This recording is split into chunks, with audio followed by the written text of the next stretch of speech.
Welcome to Cookin' in Baxley, where every recipe comes with a story. Join Bryan and Jeff as they cook Paula Deen's beef Stroganoff Casserole. What I'm working on here is 2 pounds of ground chuck, just browned. I'm going to drain it, and Jeff is working on cutting up a cup of onion, and that's a Vidalia onion. Is the knife sharp? No.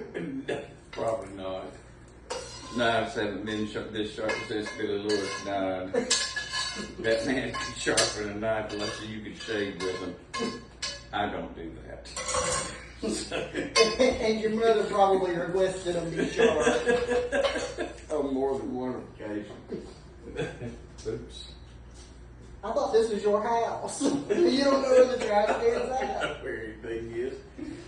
Oh, Lordy. All right, so I've got this. It's actually 2 1/4 pounds of chuck roast. That's all that the grocery store had. So may as well just throw it in there. Sure. And this is a pretty easy recipe. It was featured in the Paula Deen magazine years ago, and she cooked it live this week on Facebook. So I thought, well, that looks like something I could do. But anyways, it's 2 pounds of ground chuck. We'll have a cup of chopped onion. Maybe. And some finger or fingernail or something in there. And then I'm going to add 2 teaspoons of minced garlic.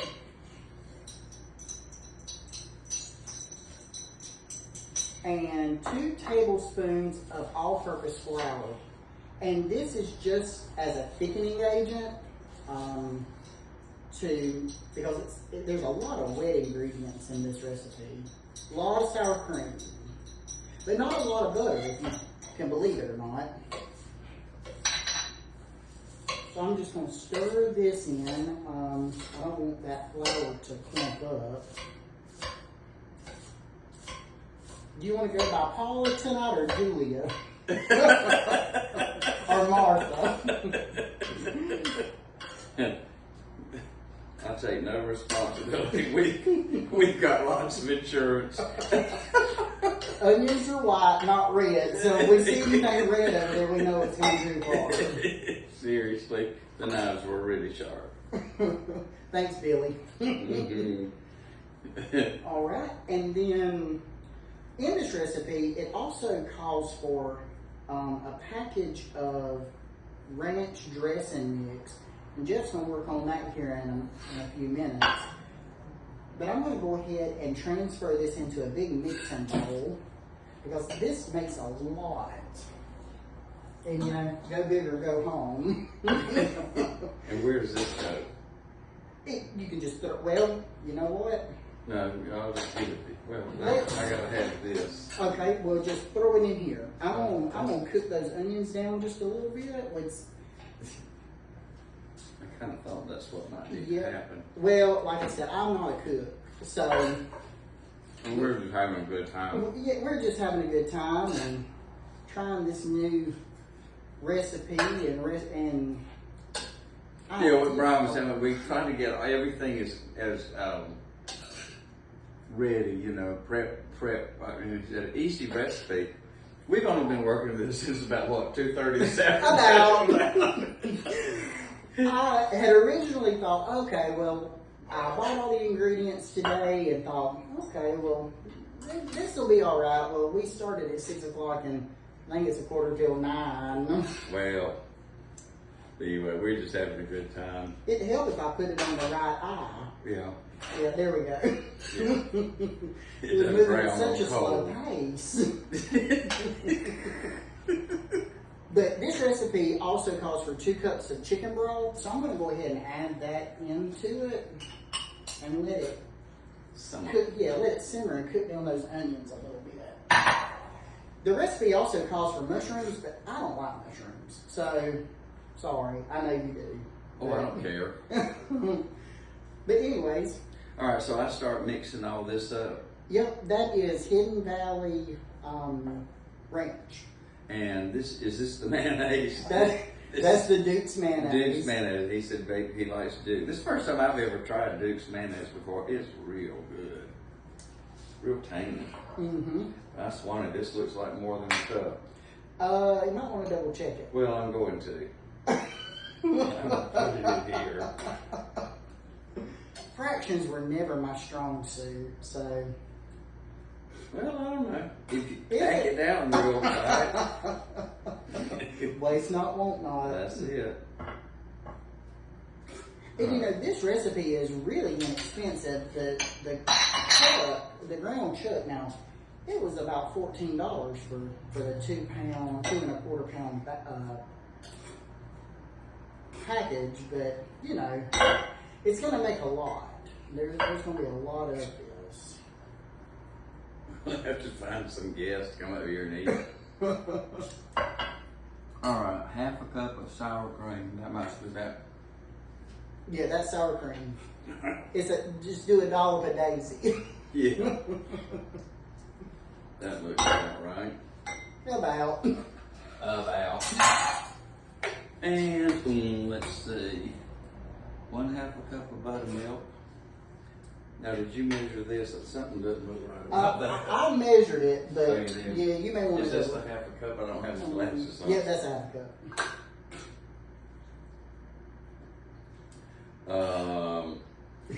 That don't look right. I guess there's 7 cups in that little bowl. I think that. That's probably Yeah, that, just you know. We don't want it to be too soupy. I don't know. All I'd right, rather and it then be too soupy than too. 1 packet of Hidden Valley ranch seasoning, dressing, and recipe mix. That's what's in that last bowl. Okay, It kind of looks like grass clippings. You did cut the grass today, so I had a fresh supply. And then what is that? Oh, it says or. We won't do or. No, we're not going to do. We don't do or. But anyways, while you're working on that, Jeff tells a story about this kitchen hasn't always looked like this. So, give a little bit of history on just the kitchen part of this house. I don't know if all of you know where we actually are. It's my family house at 12 Diamond Street, right here on Main Street, the big 2-story, Gone with the Wind looking house. But we bought the house. We didn't grow up here. We bought the house in 1972, and my mother hated me for 20 years for talking them into buying it. But anyway, the Dial family had owned it, and in the late 50s they had renovated the kitchen. The house was 115 years old, but anyway, and everything was hard pine, and there was 2 of everything: 2 stoves, 2 ovens, 2 refrigerators, just two. Very dark, very cut up. And my mother was a great cook and hated the kitchen. But Daddy had told her for years, maybe he was still working, and he said, we've got the money, and just renovate it, do whatever you want to do. Well, she wouldn't do that, but so apparently as the story went, she was really on a roll one afternoon. Daddy sitting over there at the kitchen table and really on a roll about this kitchen. And so apparently Daddy had enough, so he calmly got up and he walked out to the barn and he got his sledgehammer and he walked back into the house and came over to this side of the kitchen and went to town. Cabinets, dishes, countertops, tore the whole place up. And I'll clean up the language with, my mother was standing there with her eyes open this big, and I'll clean up Daddy's language for the, public. He turned around and says, now, renovate this kitchen. See, I was good. That sounds like a Billy Lewis story. And so what you see here today is what she ultimately did with it. And it's really a neat, it's real wide and bright and airy, and like most families, we spend our time in the kitchen. And so anyway, that's how, this part got renovated. And but it's just, one of those family stories. Everybody's got one. And this house has a lot of stories like that. We've been here, we were here about 50 years, and then the Dials were here 40 years, I guess. Mm-hmm. So anyway. And before the Dials, the McQuarries. Yeah, built B.H. the house. McQuarrie built it, and in 1910, and they didn't live here very long. They were here about 19 years, and then Edgar Dial bought it from them, from V.H., and then in the late 50s, one of his sons, James, bought it from his father. We've always been, very respectful and appreciated its history. We have the original blueprints to the house hanging in the hall out there. And we have all the bills of sale from the time B.H. McQuarrie sold it to Edgar Dial. They bought it for $6,500. And it was on the front page of the Baxley News Banner, and Bryan found a copy of it and made a copy for us, so we have a lot of things like that, old letters and pictures and stuff like that. So just a lot of history, with the house. And, kind of the way it is, so. I think the blueprints are really cool to the house, but what I think is even cooler than that is upstairs there's a photo of the house before it was painted, and there's pine trees in the yard, and there's a wrought iron fence around the property, and it's crazy to think how big the yard was in the beginning, but Main Street, US 1's come through, so there's a whole lot more land. And you know what's funny are the little folklores that go along with the property. Oh, there's a swimming pool in the basement, or there's ghosts in the attic, or the house used to be much, much larger. Yeah. Somebody said something about the McQuarrie Mansion. I thought, where's the McQuarrie Mansion? Because we all know it as the Dial Lewis house. Yeah. But the McQuarries did build it, so that's pretty cool. And he was instrumental in the first bank in Baxley Banking Company. He and his brother were kind of in charge. He was the head cashier, and their first bank was located where your dad's business was, where John has Lewis Battery, and then it moved across the railroad tracks to where Miss Sandy Oxendine has Wanda's Corner now. So that's pretty cool.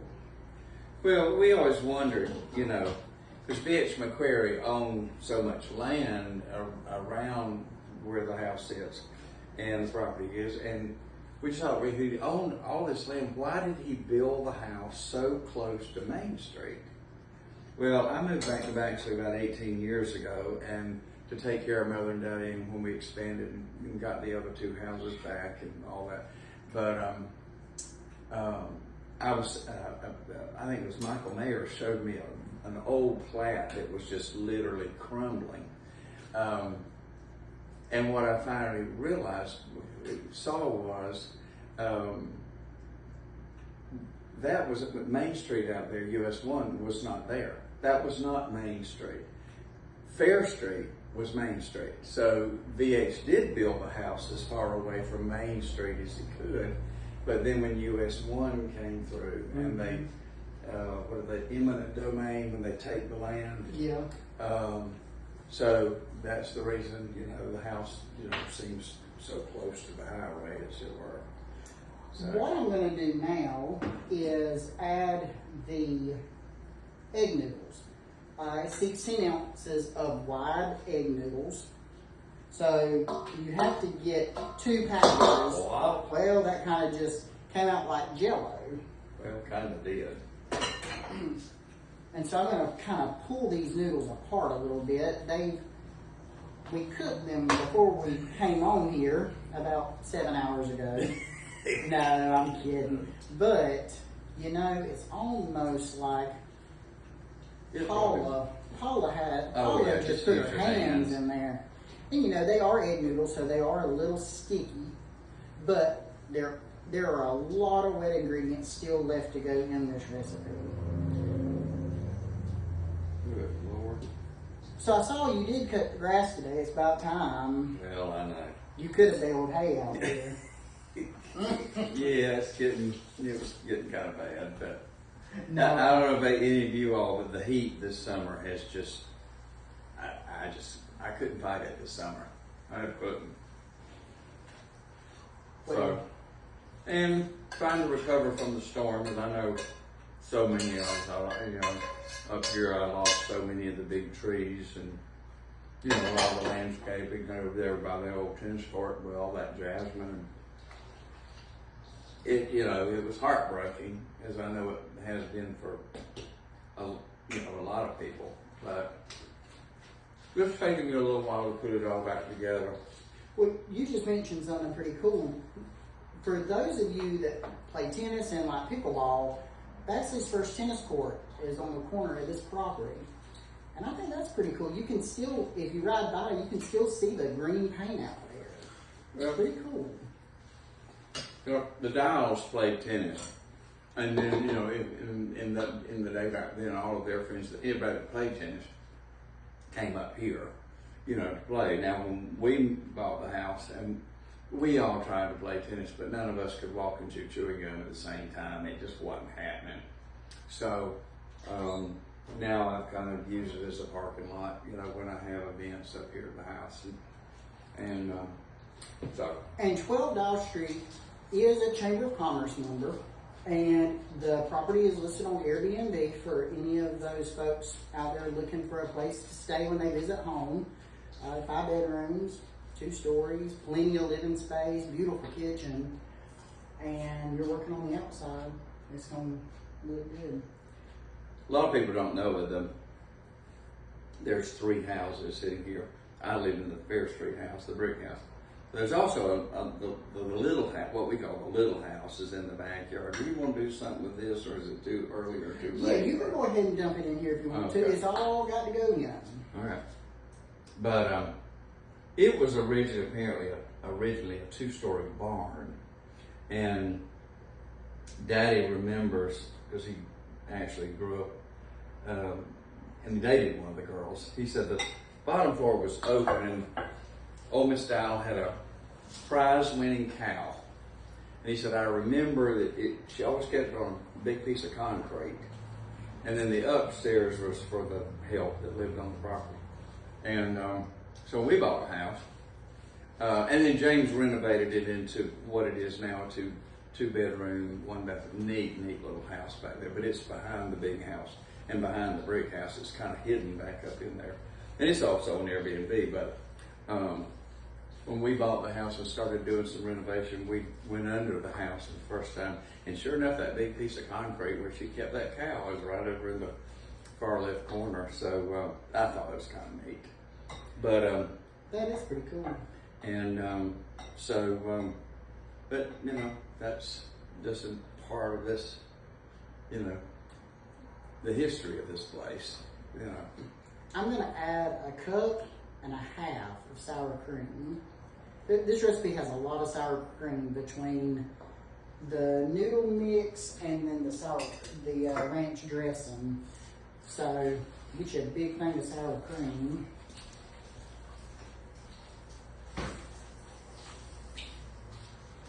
And like I said, I'm not a cook, so I'm having to add one thing at a time and stir in. Now, Paula did not cook the ground chuck, all the way done. And there was still a little pink in it, so that, because it has to bake for 30 minutes when we get everything done.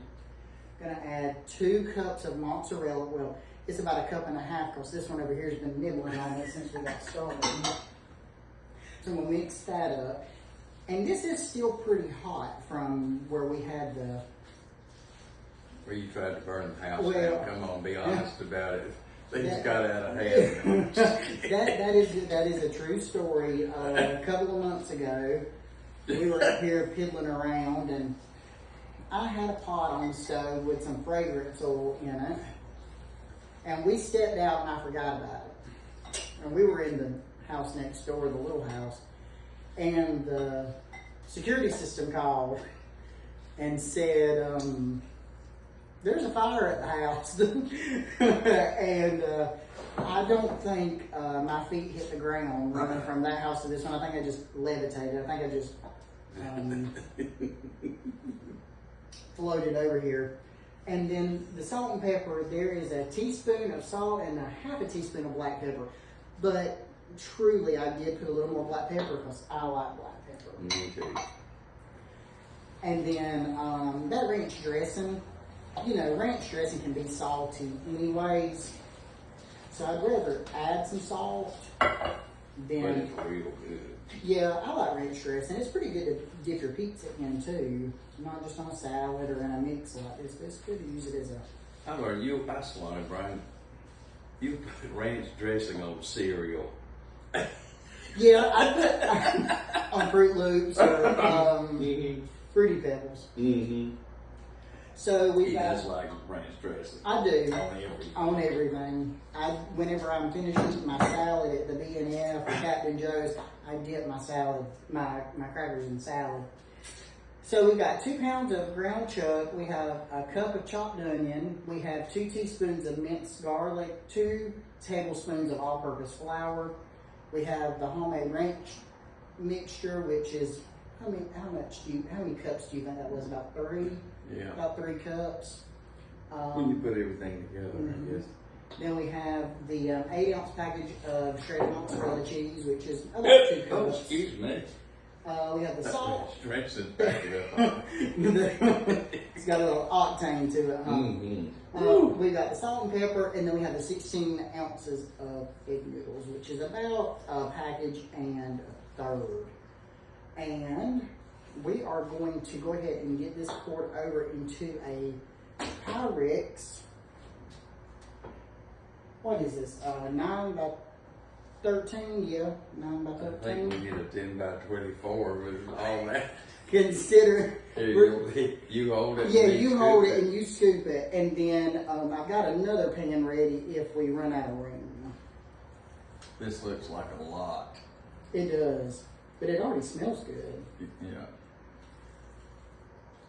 You want to pack that down and see where we're at? Exactly. I don't know. It might fit.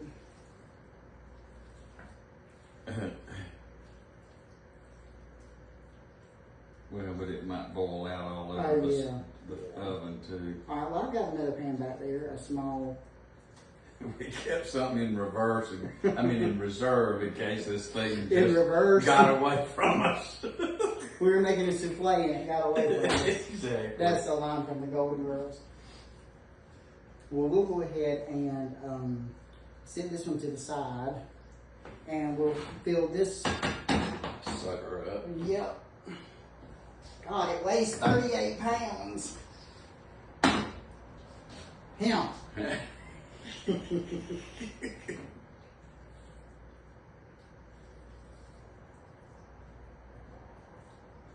Move at a glacial pace. Well, and you know how it thrills me.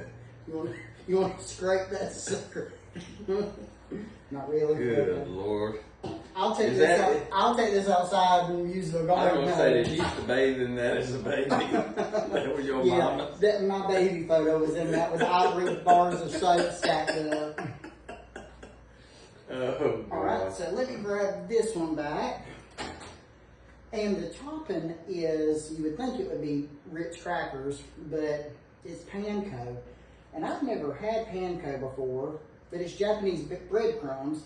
So you take a cup of panko and 2 tablespoons of melted butter. Well, this was melted when we started. Let me zap this real quick. I was telling Bryan, I said, I was just amazed. Because I thought everything Paula Deen cooked, you start out with at least 1 stick of butter.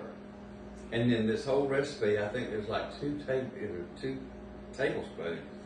I'm going, this just can't be right. It may not be. My measurements have been off. But no, I think maybe Paula got it wrong. She's always loaded up with butter.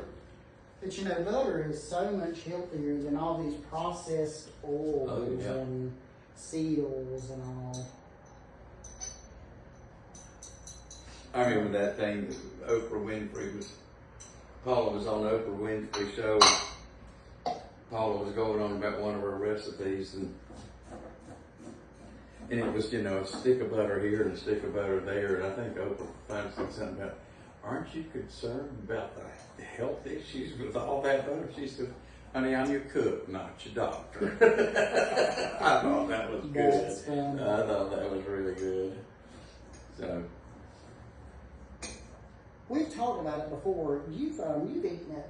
You ate at the Lady and Sons when it was open. long time ago. We went a couple of months ago, and it was really good. I hate that it closed, but you know, you do what you have to do, and you look out for your family. And That's it. with 6 grandbabies and 2 sons, and they still have all the other Paula Deen restaurants and activities from Tennessee to the beach. So, Let me ask a question.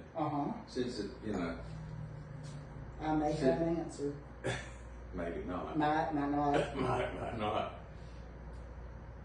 This may freeze beautifully. And so I'm just wondering, since it's just going to be us subjected to this, should maybe we seriously don't cook this one and just cook this one tonight and freeze this one? Well, I guess we could do that. She said that it's a good casserole to keep in your refrigerator. So, Oh, okay. So let's do that. No, I was just thinking. So we Because we could. No, If this doesn't kill us, then we could have that frozen. Then maybe just we've got some friends over or something. You know what I mean? Yeah. Then we just take it out, and then we got our thing done. Yeah. So we'll let you know whether it freezes beautifully or not. We'll do a follow-up Yeah. if we're still around. Exactly, or if we don't get hauled off. But Well, this looks really nice, and even adding that butter and mixing it up, the crumbs are still really crunchy. So they didn't. It wasn't like they really absorbed that butter. It's almost like they just were coated in it. But we're going to put this into an oven that's been preheated to 350 degrees. And we will be back in about 30 minutes.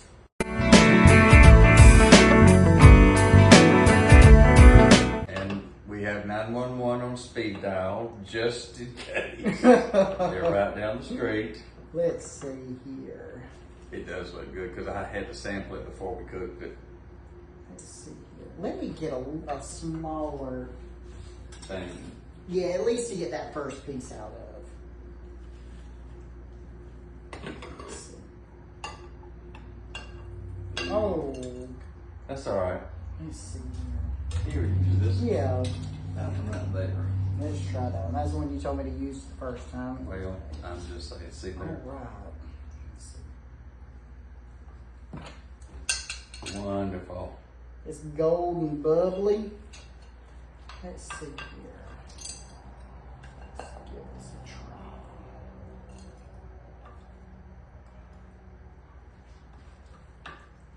try. Ooh, wait.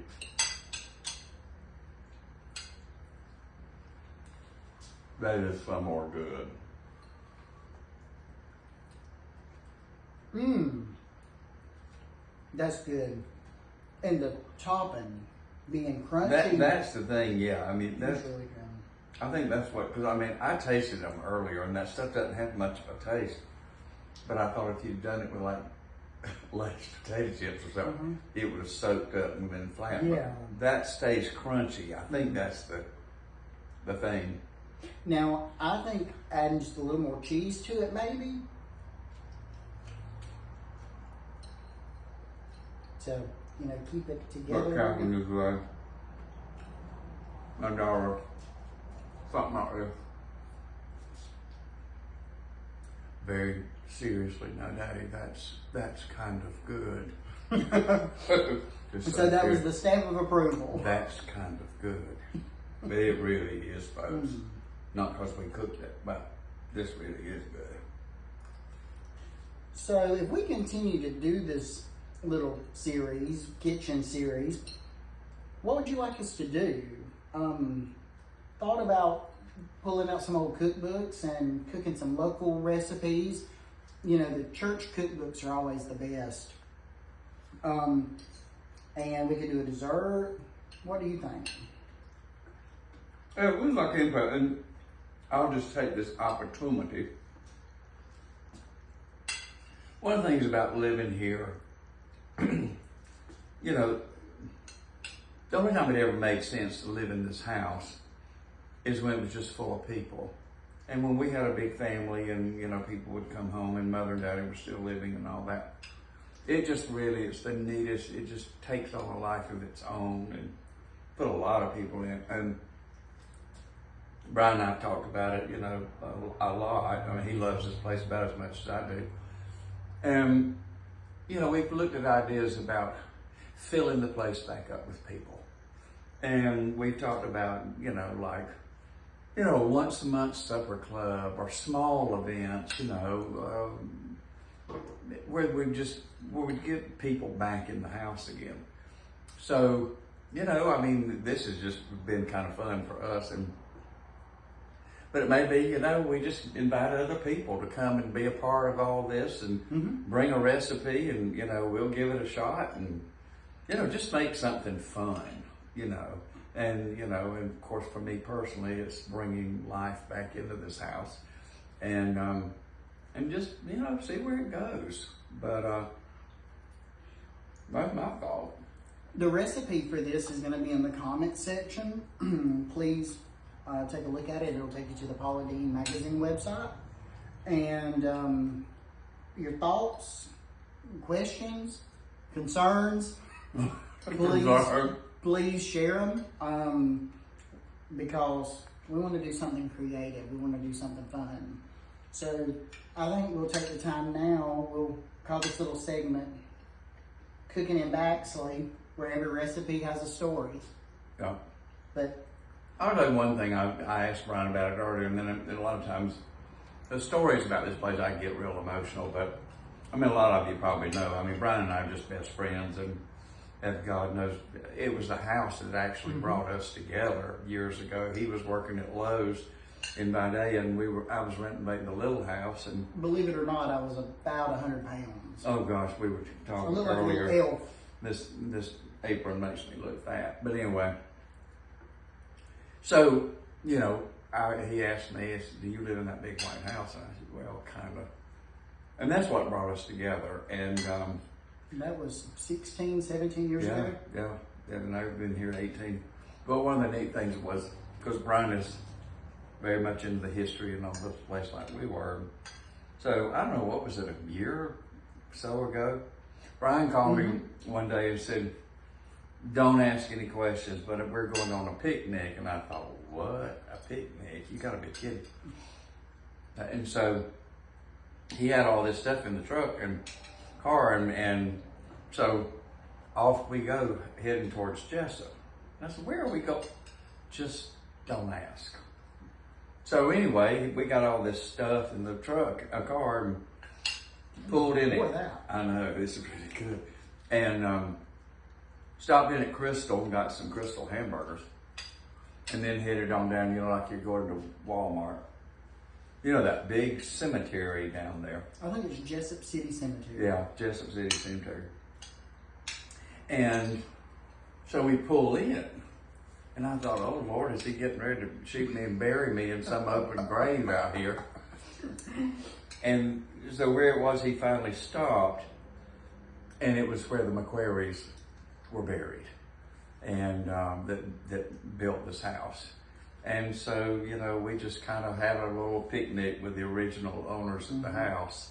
And that was just really sweet and really neat and, you know, real special, you know, just again, part of the history. We have a lot of letters that the daughter of the McQuarries, we met, and she gave us a lot of stuff, old pictures, things like that. But her mother, Miss McQuarrie, was a Milliken out of Jessup, you know, the Milliken family. And so we have the letter that Mr. McQuarrie wrote her parents asking for her hand in marriage. So we have a lot of, you know, those kinds of, you know, kind of things with, you know, just with the history of the house. And so it's just kind of neat sort of stuff, you know. But that was I just thought that was just really neat, you know, to know where they're buried and So there you have it. Well, ladies and gentlemen of the jury, we have had a great time tonight. It did take about 7 hours to get this show on the road, but we're glad that you stayed and watched. Wish we could share this with you because it's pretty good. Well, we decided we were going to try the big one that we made. We're going to put that in the freezer over here in this house. And we were just talking about getting some people together. I mean, like I do a potluck and we end up with 15 bags of potato chips and a 2-liter bottle of Coke. We can listen around about and talk about our ailments and our horrible children. But do give us some feedback. You know, we'd love to have you invited to not just watch this, but, you know, come up and participate. And we just come up with some fun stuff up here. And it's a great place to do it. And there's plenty of room. And there's plenty of room, you know, so, but dude, give us some, you know, and Bryan's much better with all the Facebook stuff. I'm not very good at it. But, you know, give us your input and join us. You know, we're storytellers and, you know, love to hear your stories and life stories and family stories. And, you know, that's what, to me, is well, the true meaning of community is being able to share, you know, ourselves with each other. So I say, come on down, come on up. But just, you know, we're right here. All right. Well, we're going to finish this, and we may finish that. And we'll see you guys next time. And remember, cooking in Baxley, every recipe has a story. That's it. Seriously, thanks a lot for wading through this. This is really good.